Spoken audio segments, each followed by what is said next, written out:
di ko maipaliwanag kung ano pwedeng mangyari at ang kasunod nito.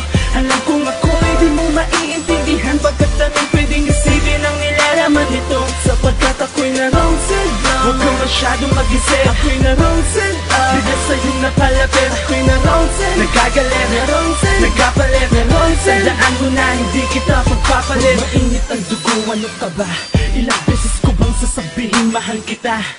Kanina pa ako nagmumukhang tanga, dahil sa mensahe lang nagkaganyan ka na. Kung ano man yung nabasa mo, huwag kang tamang hinala. Para sa'yo talaga yun, mali ang iyong akala. Huwag naman ganyan, di ako nagpapatay bata. Ba't mainit ulo mo, meron ka lang yata. Wala kong kinalaman sa ex ko nung sang gabi.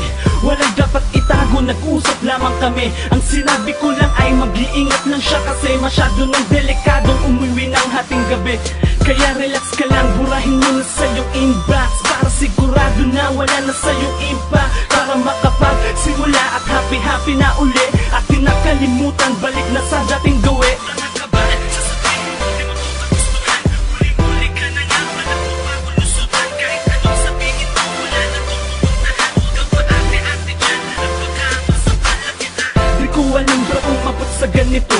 Kasalanan ko dahil sa pagiging aburido, kaya hirap nang ayusin ang pagkakabuhol nito. Wala na dapat sisihin, kundi ang sarili ko. Di ko alam at di ko maipaliwanag kung ano pwedeng mangyari at ang kasunod nito.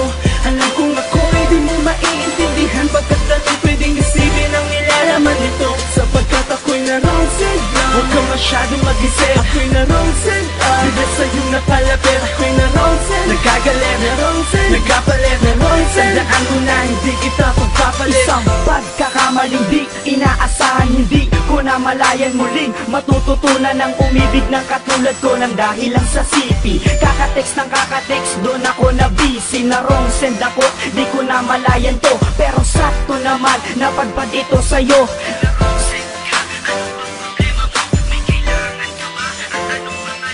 Ako po si Jonas, maliit na binatilyo, mabait, walang bisyo, makulit na bigotilyo, medyo pilyo, pero minsan seryoso. Pasensya na po kayo kung naistorbo. Dun na nagumpisa hanggang sa tumagal, lagi kitang katext, segundo, minuto, oras, araw at linggo, buwan nang nakalipas. Inamin ko na ang aking nadama, kahit na natatakot, tinanggalan ka ba sa sarili ay nagulat, nagtaka, nainis, nabigla kasi nga di ko na matiis. Dumating ka sa buhay ko ng basta na lang, at nakilala kita ng basta na lang, at inibig din kita ng basta na lang, kaya di kita iiwanan ng basta na lang. Di ko alam at di ko maipaliwanag kung ano pwedeng mangyari at ang kasunod nito. Alam kong ako ay di mo maiintindihan, pagkat namin pwedeng isipin ang nilalaman nito. Sapagkat ako'y narong sadya, huwag kang masyadong mag-isip. Ako'y narong sadya, bigla sa'yong napalapit. Ako'y narong sadya, nagkagalit, narong sadya, nagkapalit, narong sadya. Tandaan mo na hindi kita pagpapalit. Wrong send, salitang mapapanako ka, di mo alam kung napapano ka at kung papano ka iisip ng palusot sa gusot na mangyayari.